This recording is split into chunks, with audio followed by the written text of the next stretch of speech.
Hey everyone, welcome to this week's release of the Hash Rate Happy Hour podcast. Today's podcast is brought to you by our sponsor, the Texas Blockchain Council, a Bitcoin-first, nonprofit industry organization working to make Texas the jurisdiction of choice for Bitcoin mining and blockchain innovation. They'll be hosting North America's premier policy conference for Bitcoin and digital asset ecosystem on November 15th through the 17th in Fort Worth, Texas. For more information, please visit their website at texasblockchaincouncil.org.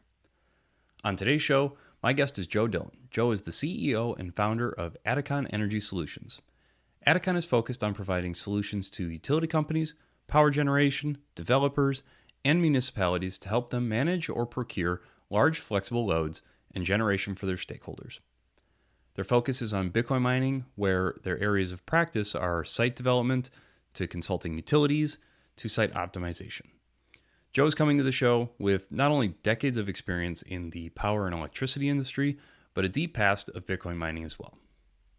On today's show, Joe and I talk about legacy demand response and energy consumption control products that have been around for a long time and how the Bitcoin mining industry is disrupting that. We also talk about the 4 different products in a Bitcoin mining facility that helped optimize the total economic output of the operation, how legacy Fortune 500 companies such as Honeywell are starting to catch on to the benefits of Bitcoin mining facilities as a tool for the grid. And we wrap up the conversation with Joe's perspective on what each industry could do to have a better approach to their energy strategy. This really was one of the more memorable conversations that I've had for the show, and the information that Joe shares in this episode will absolutely not disappoint. And with that, I hope that you enjoy today's show with Joe Dillion.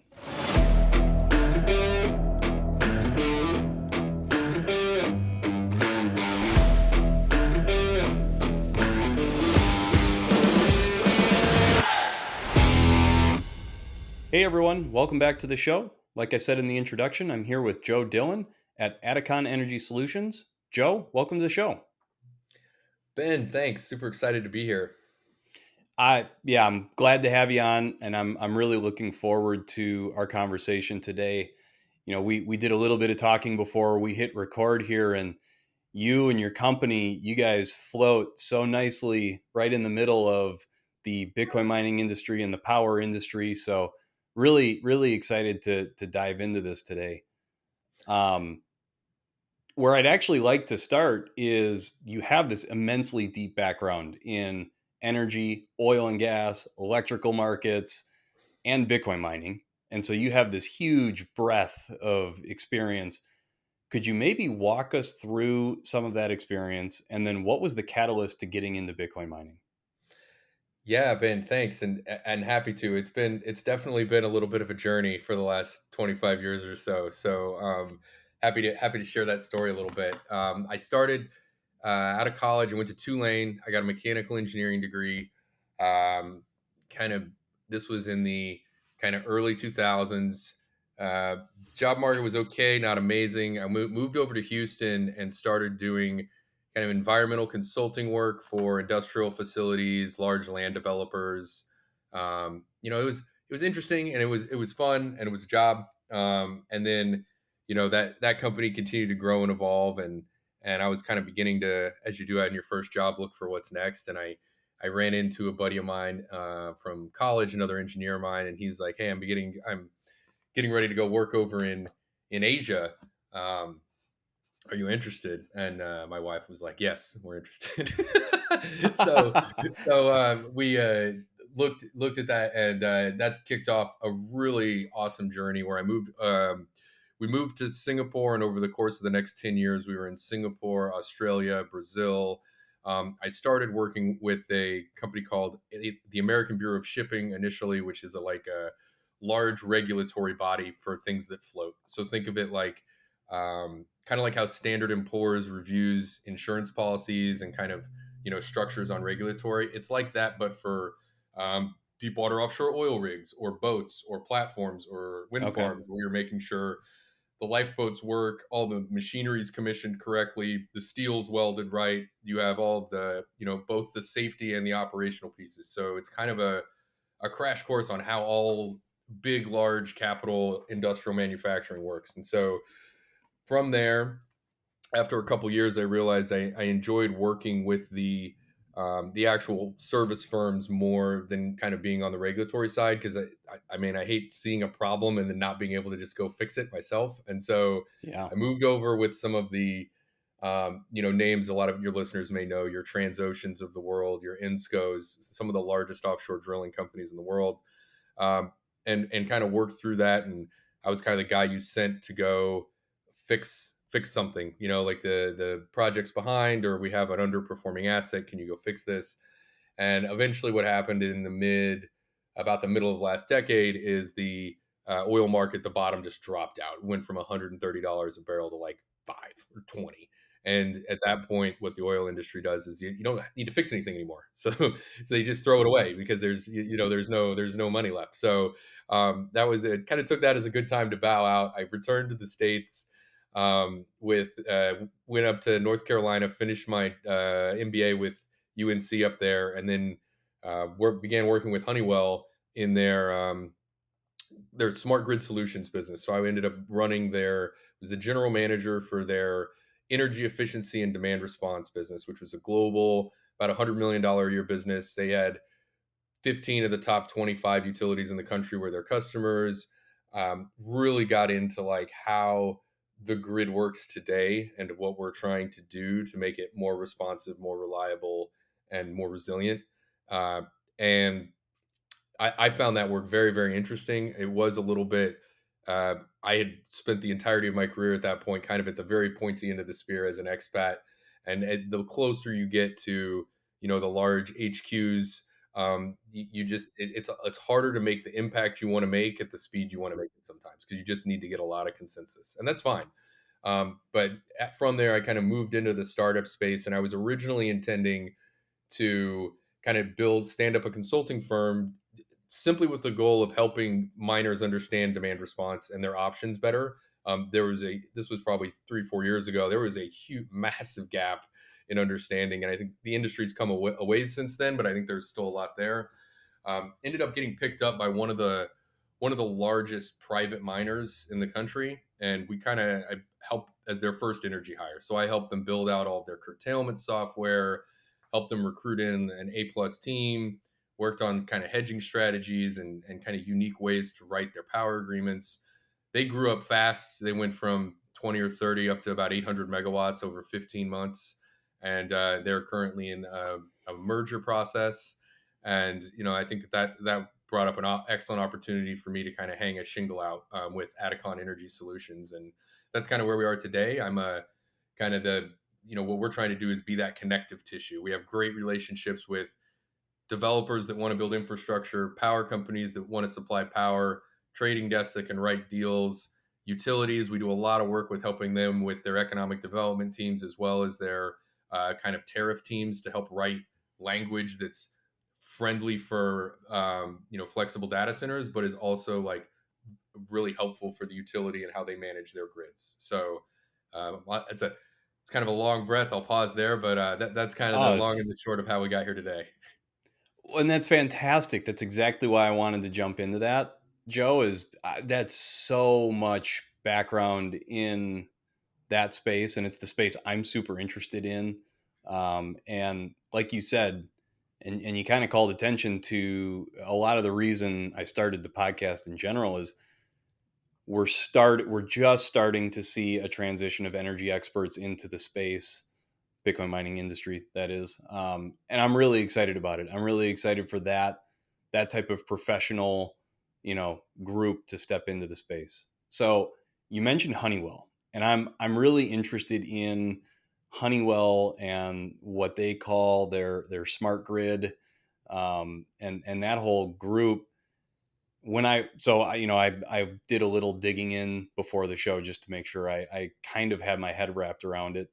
It looks more like that program to me looks like they kind of touch on demand response, but that's from the like natural gas plant, or like the plants that spin up super quick to respond, or smart meters in the homes, trying to help coach consumers to use less, which we can go into that's interesting.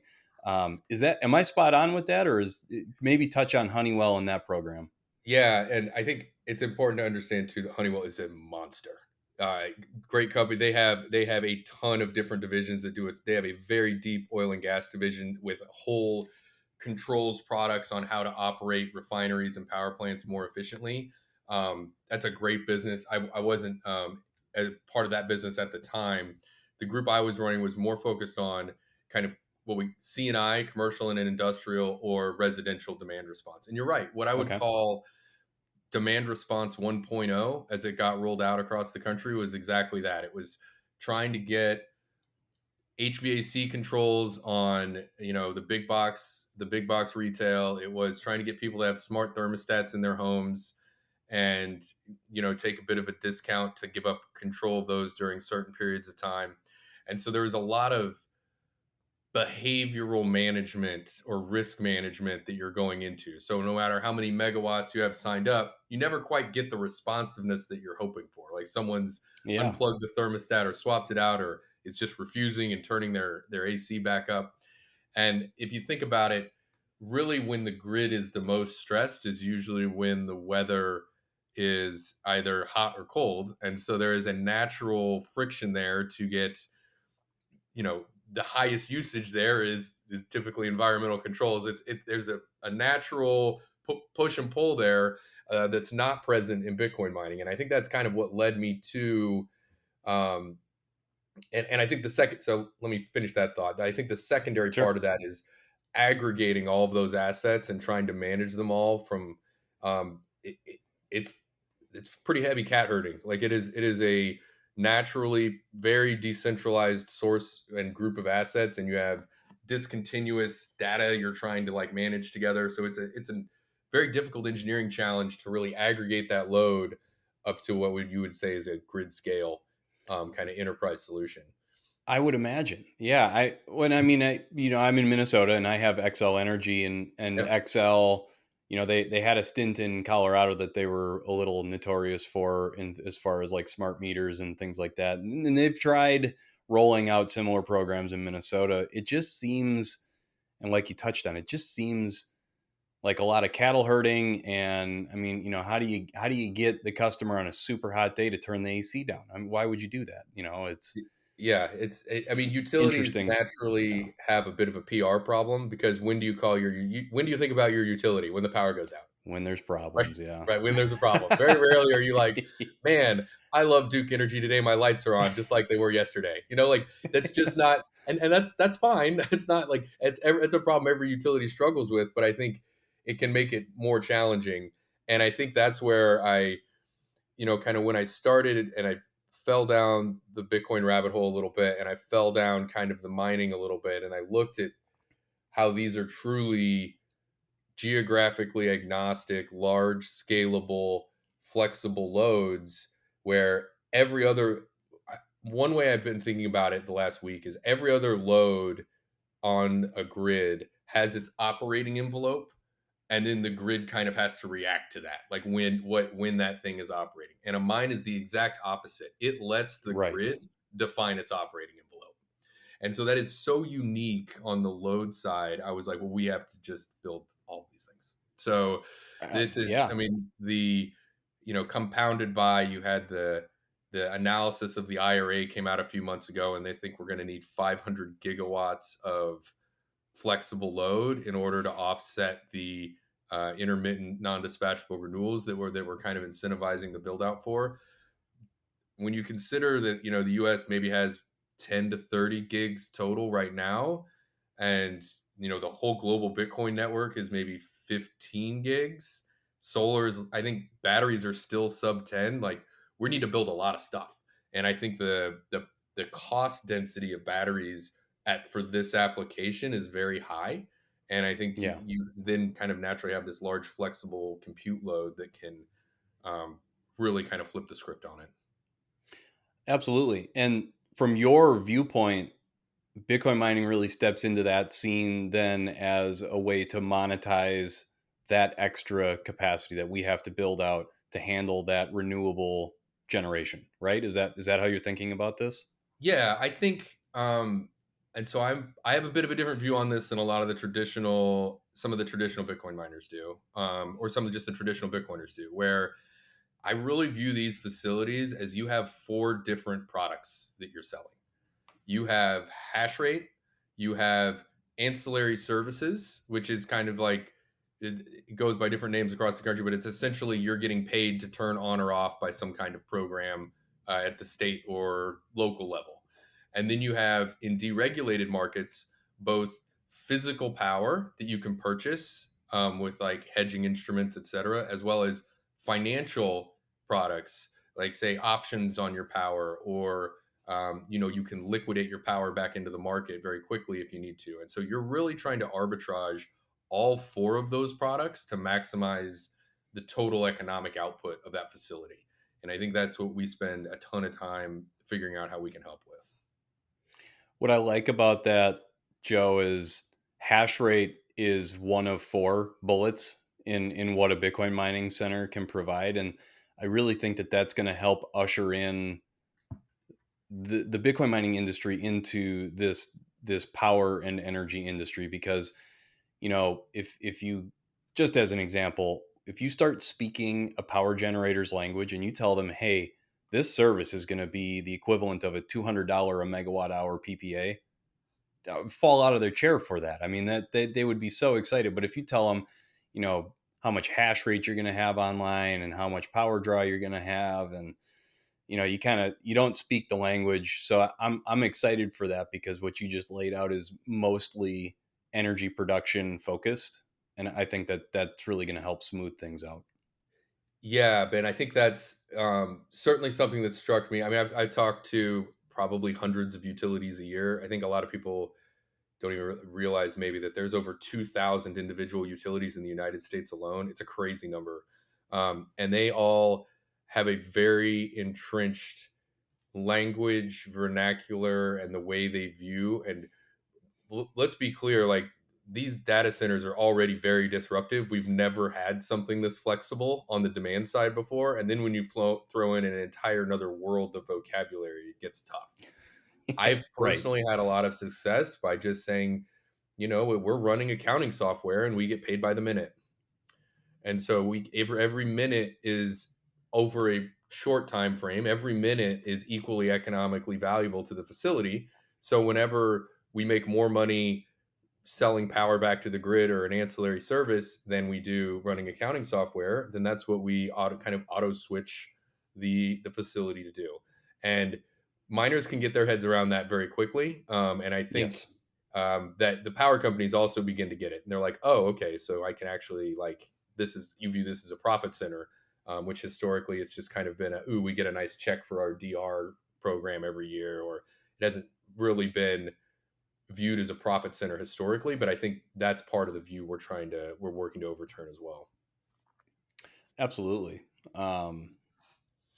So I actually kind of want to circle back to Honeywell one last time. Have you so since Adakon and your focus now, have you gone back and explored conversations with Honeywell about maybe a Bitcoin mining as a service? Just to use the SaaS, everything is a service now. Gone back and approached them as like a hey, Bitcoin mining as a service instead of trying to corral half your grid, homeowners to turn their thermostat down. Why don't you plug this in and you can control it? So I can say I was talking to one of my former senior members of my team a few hours ago this morning. They've moved on to another company, but in the same space. And she's a superstar, but I've seen them in the last 18 months, the perception of that entire industry of what this is radically changing. Like they're starting to get it because they realize, hey, it's flexible load and we need flexible load to make all of this stuff work. Like we may still want to do smart thermostats and you may still want to do smart Yeah. home applications or EVs, but you need some base of flexible load that you can rely on to make all of the rest of that work. And they're starting to see that now. And I think it's important. to remember a lot of times, like these large utilities move relatively slow compared to how fast Bitcoin moves. Like a lot of these programs where they design this stuff are on like a 3 to 5 year cycle time, where they like review the regulations and stuff every 3 years. So you have a 36-month turnover on the contracting, and so Yeah. even if you decide today everybody that this is the way, it's going to be a full 36 months before you get, some of your earliest That's right. adopters that are deploying this stuff. And so that's where that's why you got to have that education now and get it today. But when it starts hitting, it's going to be a massive snowball that people are going to be amazed at, because all of a sudden it's going to be every Home Depot and Lowe's is going to have a hash rate enabled space heater, and every utility is going to offer subsidies for commercial. Like the best example I like to use are like recycling facilities are complicated, right? Because they're great, Hmm. everyone thinks we need them. Their power usage is like, if it, say it's one for 29 and a half days of the month, and then that other half a day they're at 100. They have, like, when they run their compactors, it's very spiky, and now you have to pay for the grid to have that peak available all Yeah. month long, and you just have all this dead weight loss. And Yep. when you look like, oh well, we like energy efficiency of recycling and we need demand response and we can combine it, all of a sudden it's like, oh wow, like that's a whole market segment that you can go deploy this stuff into. And so you'll start to see those coming. And hopefully, as we get more and more of the energy professionals over onto the orange side of the of the load, we'll see that happen faster and faster. But I think it's fascinating to see, and I'm excited by what's happening. I'm excited by it. I'm coming from, gigantic corporate world too. I'm coming from 3M in my Yep. my past. You know, Look, I get it. I understand, this is like moving the Titanic. It's going to take, like you said, 36 months just to get it to move in the direction. And then when it moves, it picks up traction. But it's fascinating. I'm so excited about it. I really think we're going to see some of the coolest stuff come out for the grid. And it's cool for people like you and I who nerd out over this stuff. I don't think, my friends who don't understand what happens when they flip a light switch, I don't think they're going to think it's cool, but man, I'm so excited for it. Um, Yeah, I wish. I mean, I think that education piece is a big part of it. And I think there's a little bit of sympathy there on both sides, because the power industry has been sitting there forever. Like, no one understands what we do. Like, no one knows how big of an operation this is and how critical it is to everything. And, it's kind of like, well, a, a lot of people don't understand how, all of the flexibility that this asset's going to bring to the grid. And the Bitcoiners are jumping up and down being like, this is great. And it's so, but like, yeah, as you yeah, they come over, there's a meeting of the minds that's starting to happen. And it's been super exciting to see when I go to power industry conferences. All of the feedback I get is just curiosity and questions, and they just want to know, and they want to have a lot of energy professionals pick it up very quickly if it can be explained in their terms. Like you say, yeah. hash rate, exahash, ASICs, and they're like, I don't know what these are. Yeah, yeah, But if you meet them in the middle, or meet them on their side of the aisle a little bit, you can bring them over pretty quickly, I find. yeah, absolutely. So a little bit of a transition, Joe. You had mentioned that you had an opportunity to go work for one of the largest, if not the largest, private Bitcoin mining companies in the U.S. And I'd really like to hear what went into building out their energy platform or their energy strategy. I it Why I'm curious about that is because I don't think very many people get a look behind the curtain into how to build out an energy strategy for a Bitcoin mining company at scale like that. So I'd love for you to maybe just expand on what that experience is like and how that went. Yeah, happy to. Two-word answer, Where very to start, busy. right? I think what is important to remember is you kind of need some foundational muscles in the business in order to really make this successful. And I think that comes down to, historically, a lot of these facilities have spent a lot of time thinking about how they manage their pools, how you're managing all of your networking, a lot of like IT and, and even spend a lot of time on design on like how airflow is being managed, et cetera. But I think in order to be kind of get up into that best in class level, you also need to have a very sophisticated control of the machines from a power consumption side. And that's not always easy to do. A lot of the miners have very opaque firmware, or if you want to put in some of the third party firmware, you can void warranties, which isn't as big a deal if you're small, but if you are at an institutional scale and dealing with institutional credit parties, that can be a problem. And so how do you figure out how to make the site as responsive as possible? One, how do you get a software suite in place where you can turn on and off? And how do you, once you have that, you need to set guardrails in on your kind of your wear and tear, right? What's going to happen if I turn it on and off? Yeah, I can turn off in 30 seconds and I can turn back on in a minute, but if I do that 8 times in a row, how many miners am I going to break? How many servers am I going to blow up? So there's like controls. How are we going to put controls in on, kind of your, I would call it PM or maintenance controls on top of it.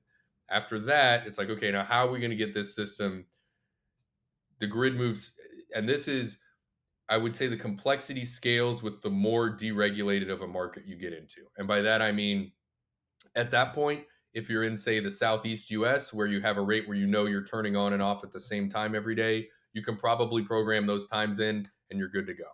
But in the Midwest, the Plains states, Texas, where you have independent power grids with real-time pricing, you now have another input into your system where you want to be changing your behavior based on what that power price is telling you. And so then you're going to be building out to that. And then that kind of naturally leads to the extent of, well, how can I control my exposure to that power price? And I may need some hedges. I may want to buy a PPA with a renewable source, or I may want to, maybe I'm going to have demand response bidding in, and then maybe if I want to turn off, I need to make sure I'm turning my bidding for my demand response off because I've already committed that load, and I need to turn off to liquidate my power against my hedge. So you have all of a sudden several different counterparties at play that you're trying to interact with programmatically. And then you're backing that out and back to backing that with legal agreements with your power providers, with your utilities that own the wires and lines, with the demand response companies. So I would recommend going inside out a little bit. It's very difficult to start at the top of that if you don't have, you're never, the more sophisticated you can be at fine grained control of the data center, the better and more success you will have negotiating top tier agreements with partners. Interesting. Okay. And so that, and so that's now you're okay. So now you got to go find another site. And so then that brings in a whole other, what kind of data do you want to use? There is a lot of providers that, there are some great ones on the market that are used by the traditional power industry where you can see where a lot of depressed pricing may exist. But in order to access that depressed pricing, you may need to get a custom arrangement with the local utility that controls that service territory. So you see this kind of like daisy chains along where there is a lot of, the system wasn't designed to heavily facilitate large flexible loads, but it also wasn't really designed for outlawing them or preventing them. It was just almost never contemplated. So it's a lot of blue Sure. water out there, where you're trying to help all these existing actors in the space help you. And I think that's kind of the core of what we spent a lot of our time doing, was kind of really driving that to ground on each one. Like what does success look like for both sides on this negotiation or on this partnership or in this location. And then once you're deployed, how do you have that operational excellence and make sure you're successful? I really appreciate the walk through that. And I know that is probably 10,000 foot view, and that there's a lot of minutia and nuance to all of that. I'd actually, I'm fascinated by hedging and just the whole like hedging, your exposure to the power pricing. When you were scaling that up, I mean, were you doing that? Is that you that was making sure that you were selling back when you needed to, or were you guys working with brokers? Did you have broker relationships in there and they were doing that for you? So my preference has always been to partner directly with the power trading desks, the guys that have a finger on the trigger and are spending all day in a risk chair managing their exposure, right? As you know, the base economics, and I know your industry, your audience probably has a pretty good handle on this, but essentially, if you're buying power at say 4 cents for the rest of the year, I'm going to buy 24 by 7 power for the rest of the year at 4 cents. Okay. Every 15-minute interval in Texas or 5-minute interval, you have the choice. You can either consume that power or you can sell it back at whatever the market price is. Now, where that becomes very relevant for flexible loads is you do have that choice. A lot of traditional loads don't. You're just going, the grocery store is not going to turn off because power prices spike, right? Right. Right. But in the morning, say during one of your ramp periods where the sun isn't showing up, it's cloudy, the wind has died down for the night, you see power prices spike up to two or three or $400 from $40 or 4 cents. Well, you can turn off for an hour and essentially pay for 4 hours of power that day. Because when you sell it into the market, you're getting paid that market price. And so Okay. I prefer to take an approach of a strategic relationship with a strong trader where you set an operating envelope that supports your trading strategy, where you already know when you're going to be turning off and at what pricing and during what times a day, and it's all programmed in. And so that makes it easier for one, the trading group to make sure it's successful and you're maximizing your results, and two, for your operations teams on the ground.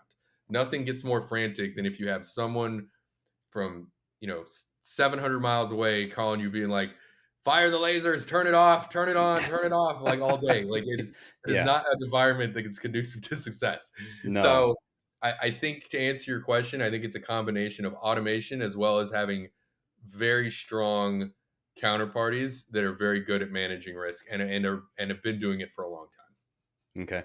And I I appreciate that. Sorry, go ahead. Go ahead. No, please.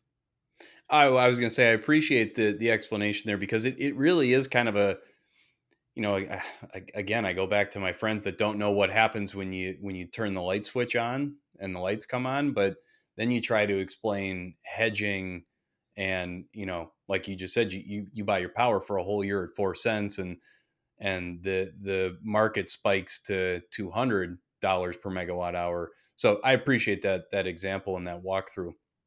When you were working with this mining company and building all this out, what was maybe the biggest, like, friction point at the mining company when explaining this energy strategy for them? Or did they just understand it and say, hey, Joe, you got this, you know what you're doing? Um, I think it was a very active conversation. There was a lot of very, very smart people there, and they were very good at learning. And I think that it's also, energy is a very, very big topic, and it's kind of an industry that has its own like ebbs and flows and almost its own Yeah. cadence to it, right? And so I think there's a little bit of both there. I think probably a good example of one of the bigger challenges you have is just the, by definition, new industries to utilities are viewed as risky, especially looking at the history of the mining industry where, the last cycle, 2017, 2018, you had people driving around in semis, moving megawatts of load around, just like essentially hot shotting to different Yep. warehouses. So that really, I don't think, set a great tone that we've been working on, the industry's been working on recovering from since then. And as a result, you can have some pretty high collateral requests from the power companies where they want you to put if you're going to buy power for a year, they typically want you to prepay a couple months of that as collateral against that hedge, right? Because as power trades, the value of that hedge, that you've bought also changes. And so, they're kind of Yeah. like banks. They don't lose money. So they want to make sure that your position is positive all the time. Well, for mining companies as a whole, as an industry, capital is very expensive, right? Yep. It's VC dollars, and it's typically either VC dollars or expensive debt. And the last thing you typically want to do is have your dollars sitting idle in a escrow account because you have to hold collateral somewhere. I think Yep. we've made and we've continued this work at Adakon a ton of advances on novel ways to reduce that down to almost low to no collateral for miners.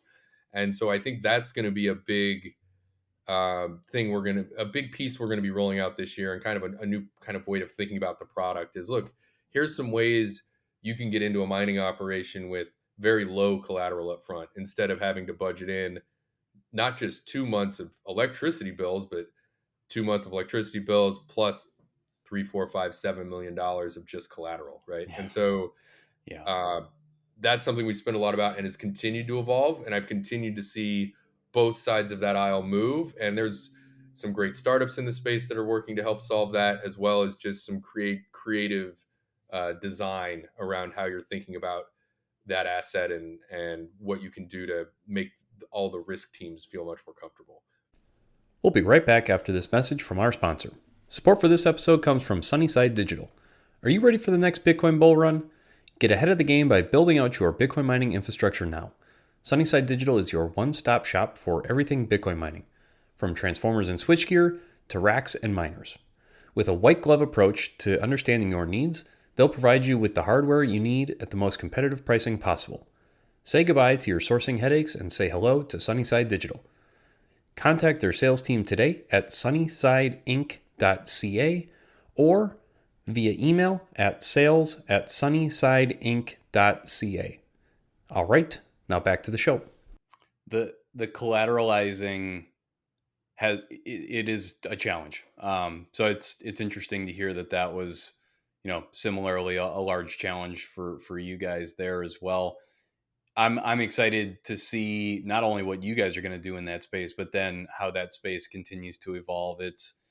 I kind of hear both sides of it. Is some people tell me it's just industry standard. I mean, if a widget factory wants to go in, they're going to need to have the same collateral requirements. But then I also hear that it's a little more aggressive for Bitcoin mining because it's nascent and people are still trying to figure this thing out. And yeah, there were some cowboy days there where you had shipping containers with 1 to 2 megawatts of load just cruising around the U.S. That's So right. That's that's right. cool. And I think maybe to push back on that a little bit, I think the position that I usually take is that we're actually less risky from a than a manufacturing, right? Where like manufacturers have to post a hedge because they're going to have to run. Whereas if you were able to get to an agreement with your power partners where it's like, look, I will turn off whenever the power goes above this, or you can turn me off, which is something that's never been really an option. Nobody gives the power company the ability to turn them off, but No, I can tell you 3M is not offering to let their zero chance. manufacturing plants Yeah. get turned off. Yeah. It's, yeah. And That's great so pushback. I like that. and all of a sudden, if you can get people to think a little creatively about it, it's like, oh wow, yeah, actually, like I'm not going to I have a cap on my high price exposure. I should be able to reduce the collateral requirements accordingly for that, and so that's kind of the first step, and then you kind of lead 3 or 4 or 5 ways down there, and there's a lot of things you can do. But I think you could get to a point where um, very quickly you'll see some miners be able to get to a position where they're actually in negative collateral, where they're actually getting potentially either paid to bring their load there, or very quickly are able to get all of their collateral returned after commencing operations. I think I'm there's excited for those days. it's still early. I think give us another 18 to 24 months, but I think you're going to see an inevitable shift that way as you see the power industry continue to get more comfortable with how to manage these things. Yeah. It, it's going to be exciting to see that all unfold. So we've brought up Adakon a couple of times, and we haven't quite done a dive into your company. So please, Joe, walk us through Adakon Energy Solutions. What do you guys do? How you doing it? Who are your customers? All that. Yeah, so I think something so anytime you embark on an adventure like this, kind of inventing a new business model in a very young industry, you kind of want to think a little bit at least about what problem are you trying to solve. And I think something I saw through the last 2 or so years of just going working in the industry is there is almost like a need of a traffic director a little bit, where there is like a kind of a party that's able to help people get the resources they need. And I think that's everybody in the space is like, if it's an 8-piece puzzle, a lot of people are walking around with 5 or 6 pieces and just stuck. And they all have maybe different pieces of them, whether it's the power, the site, figuring out their demand response, acquisition of their ASICs, figuring out how they're going to install O&M, like EPCs. It's a Yeah. very Yeah. multidisciplinary thing to try and build on a in an industry that's not super well capitalized yet. And so I was like, well, I think there's two things we can do to solve this problem. One is there's what I call the amortization wall or hill, where you have, miners are traditionally looking at getting their ASICs to pay back within 2 to 4 years. A data center build, you're going to typically be able to depreciate that between like 15 or 20 years if you're doing like a cathedral style building, or something in that form factor. And then the power plants themselves are 50-year assets, right? And so when you see the miners have been trying to integrate, because obviously that's what everybody learns is, the more integrated you are, the more value you can capture. And while true, it is also incredibly capital intensive.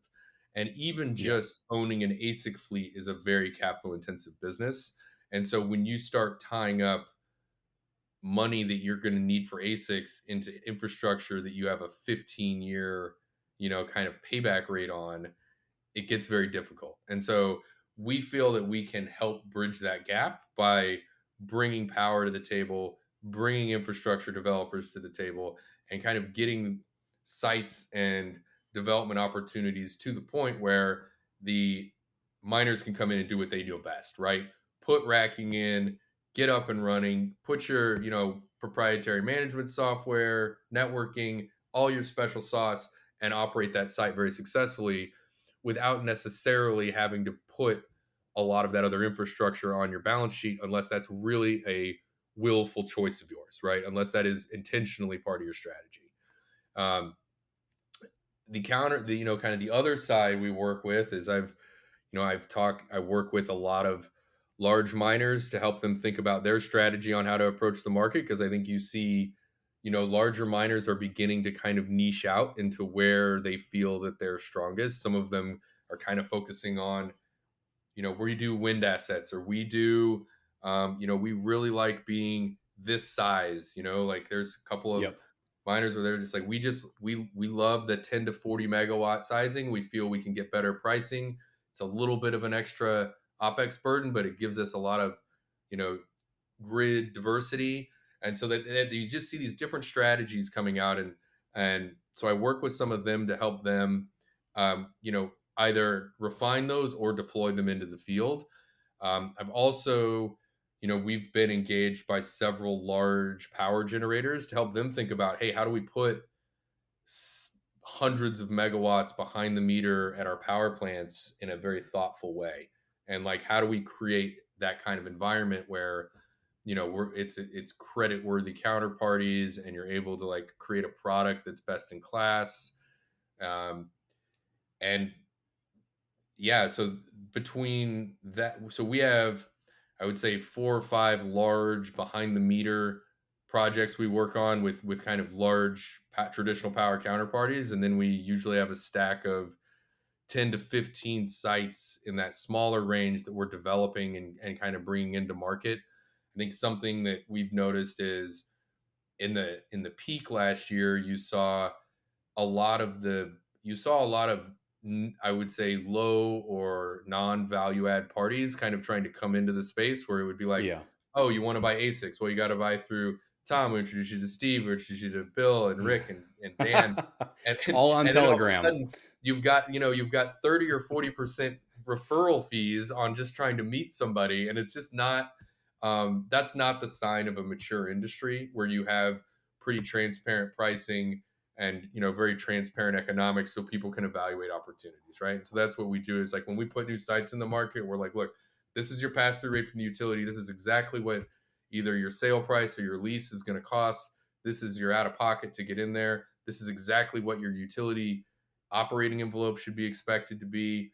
Just very, very like answer all those questions because it's very difficult for miners to afford to put an entire energy team in place or even have one or two people that can cover the entire breadth. And so we aim to be kind of that service for them to be like, hey, look, we can either come in and help you individually or just the products we're bringing to market. We've wrapped that all up. Like this is all, it's in a bow. It's good for you. And if you have any problems, I come in and I come help you work them out with the utility or, Yeah. kind of whoever you have down the road. So that's kind of I know that's a little bit wide ranging, but I think at its core, we're really trying to be that connective tissue that can help us build, a sustainable pipeline of growth across the industry in the mining space.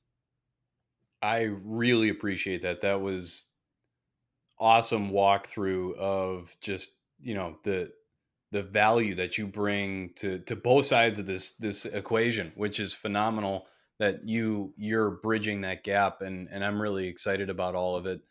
Um, I did just want to ask. You mentioned, I think it was at the top of the show, that you do some utility consultation on like tariff rates and stuff like that.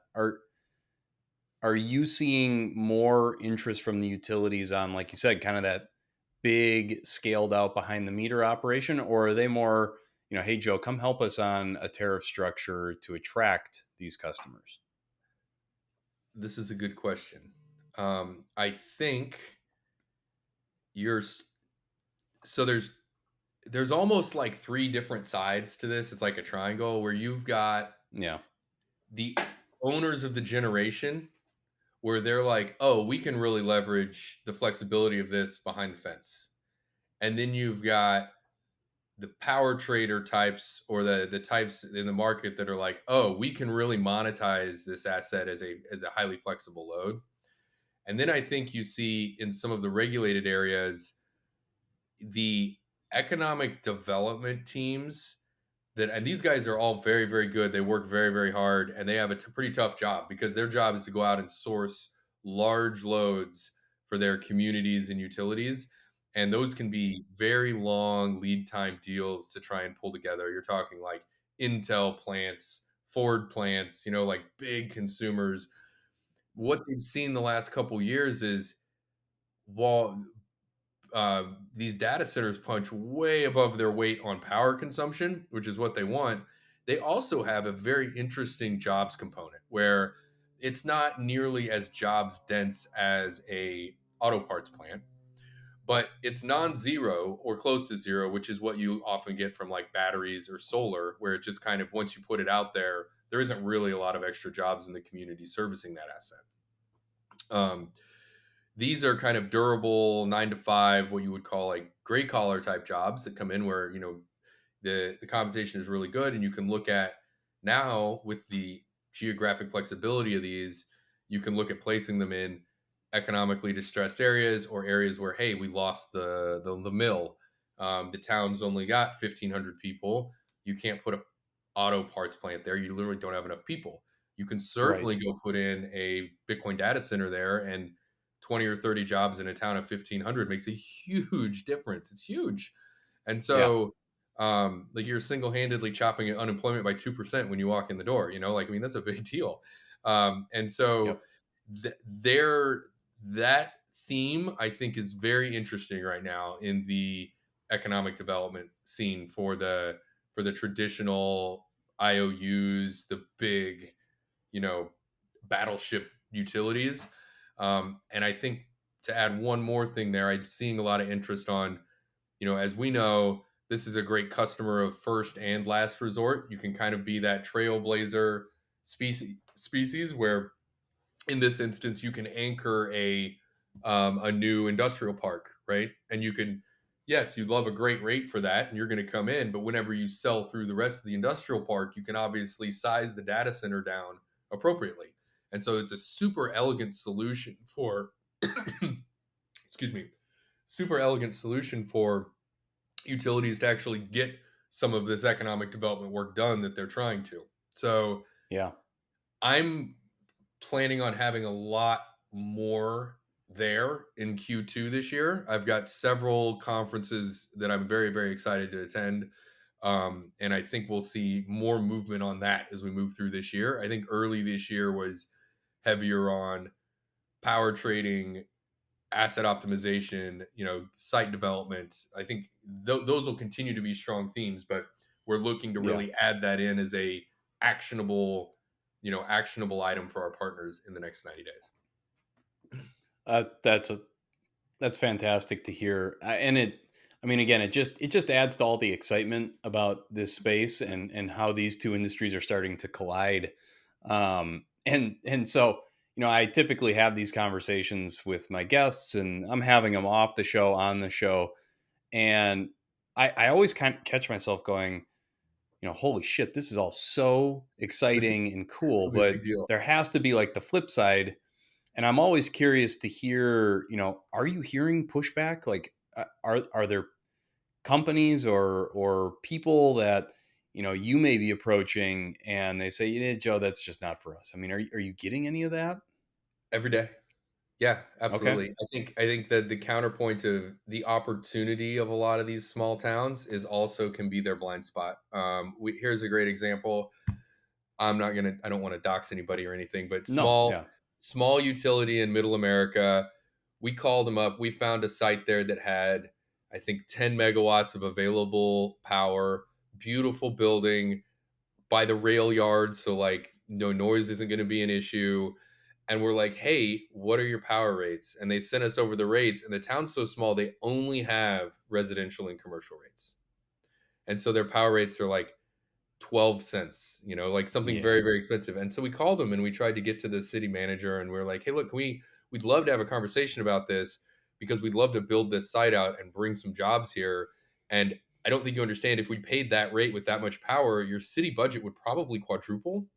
And we don't know that that's exactly the right balance of incentives that we want to like make a ton of sense.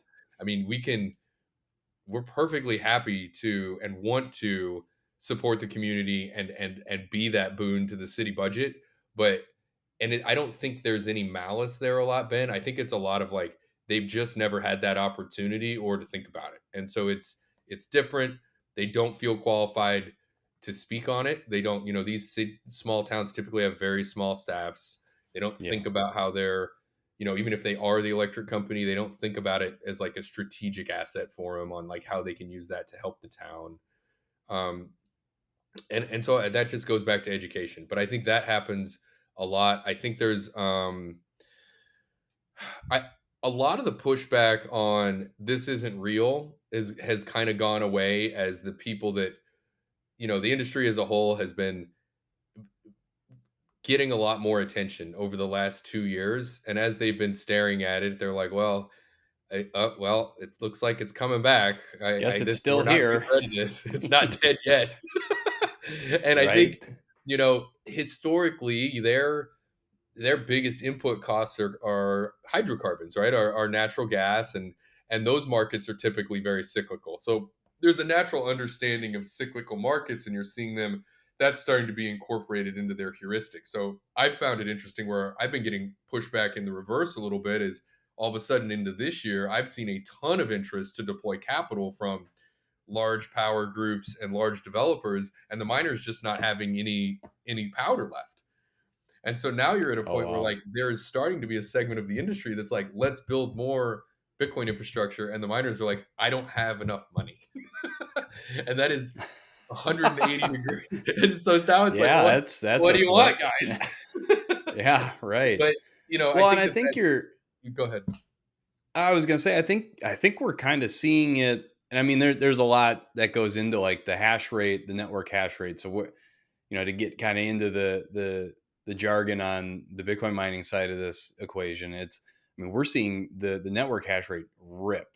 I mean, and that's when you look at the economics of Bitcoin mining, it makes it challenging, but it kind of speaks to, and so I know a lot of it is, these big pubcos and the big private companies are, redeploying older generation hardware as the price climbs back up. But it also makes me think that, like what you're saying, there is now this demand to bring this online and to bring more of this. And yeah, you're just seeing this unrelenting climb up and to the right for the network hash rate. It's crazy. It's been nuts, and I'll tell you what, like, I don't know what to think about the halving at this point, Ben, honestly, because if you I look don't at it in either. the last 10 or 12 weeks, we've had half a halving. I mean, it's gotten, we've added like 30 or 40% difficulty to the network in the last couple of months. Um, Yeah. and I think you're going to see that trend continue. And I think it's going to be because, back to our earlier comments about how you have four products to sell, you all of a sudden now it's not a binary option. And you saw a big rise kind of almost when hash price was getting very low. There, it was staying pretty resilient. I think that was a lot of flushing out of second and even third gen hardware and finally replacing it with late gen stuff. And now you're seeing some of that second gen hardware come back into the market, because it's uh, you're starting to find attractive power. I think that just as much as $11 natural gas was a major headwind that really broke the back of some miners last year, sub $2 natural gas is a massive tailwind right now. You've seen an easing on economics and also a realization that, hey, you don't have to make 80% gross margins. If you're making 20 or 30% gross margins and continuing to build a strong business, you're doing great. So I do not want to predict where it's going or how fast it's going to grow, but I don't see, um, in no conversations with large parties talking about putting down miners do I hear them concerned about there being too much hash rate. So I guess I could leave it there.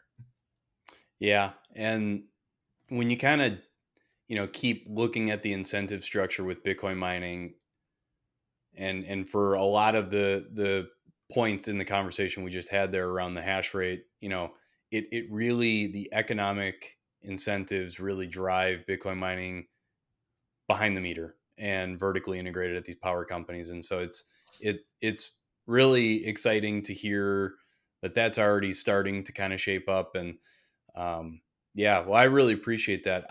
Joe, as we kind of wind down the conversation here, I always like to, when I'm talking with Bitcoin mining companies, I always like to say, from your perspective, what are you missing, or what are utility companies maybe missing if they're saying no? And on the flip, I like to ask the power companies, what Bitcoin miners might be missing when they approach a power company. You kind of live in both worlds. Would you care to take a whack at both sides? What might, broad stroke Bitcoin miners be missing when they not address when Bitcoin miners approach a power company, and then the flip side of that. So I think, let me do a quick high level one and then I can maybe Yeah. go like on approach there. I think something that a lot of the mining community is missing is they kind of assume that the natural hash rate price will go to zero and not to the marginal cost of electricity in the largest power market, right? And Okay. so we do see some pushing behind the meter, but I think you're going to continue to see, when other incentives become involved that require you to be in front of the meter, like engaging in power markets, getting economic development credits. If you think about, oh, if you go into one of these small towns and you can basically never raise taxes in the town again by just expanding the size of the Bitcoin mine, that becomes like a system critical industry for the town. Like they're going to make that work, right? And so like when you Yeah. think about all these other applications, I think the mining community kind of loves to perform analysis and distill things down. Oh, this is the Nakamoto point. Once we hit this, it's all over. Nobody makes any money again. And I think it's a more nuanced story there. So I would challenge the mining community as a whole to be more nuanced in analyzing opportunities. On the power side and the utilities, I think I would challenge them to think more aggressively about what they want instead of like what the customer will allow them to take. Because in a lot of the relationships I have or conversations about like how do we structure a custom product, they're like, well, what if we only cut you off like 3% of the hours a year, and we could cut the price a little bit. And I say back, like, what if I let you cut me 12% of the hours in a year? What's my price then? Mm, And I don't think that they've thought from that other side as creatively yet on really like how do you leverage all of the tools you have as a utility to really like bring this flexible load in. And I also don't think they've really thought about how, say you're a large utility, you have 100 megawatts of oil fired power, and you just get beat up every year by the Public Utility Commission because you've got oil fired power still on your grid. yep. And you, you literally can drop that to zero by putting in a data center you control using that same infrastructure and retiring that plant and running it exactly inverse of how you would run the oil peaker plant. And now you've reduced your emissions dramatically, and you're able to get cost recovery on all the capex for that new infrastructure you put in. So I think Yeah. in that respect, I think the power companies, the more they get comfortable with like owning the concrete pads or the buildings or the substations, isn't and should not be scary for them. And I think the more they see that that is a big opportunity for them, the more you'll see that collaboration increase. That's great. So again, you kind of float right in the middle of those two worlds. So the perspective there is phenomenal. I mean, for me, I'm learning a ton in this conversation. So I really appreciate that. So Joe, at the end, I always like to give room for my guests to let my audience know how they can get in touch with you. You are offering a phenomenal service. So I want my audience to be able to get in touch with you. So please share contact and how people can get in touch with you. Sure. I'm on. So name of the company is Adakon Energy, Adakon. Um, emails Joe at Adakon Energy. So very simple there. And on most socials, including Twitter, Telegram, all the others, my handle's typically that Joe. So pretty easy to I track like it.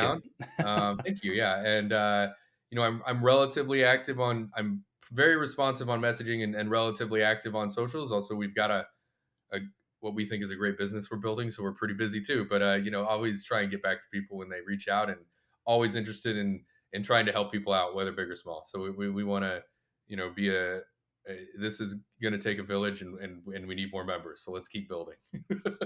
Awesome.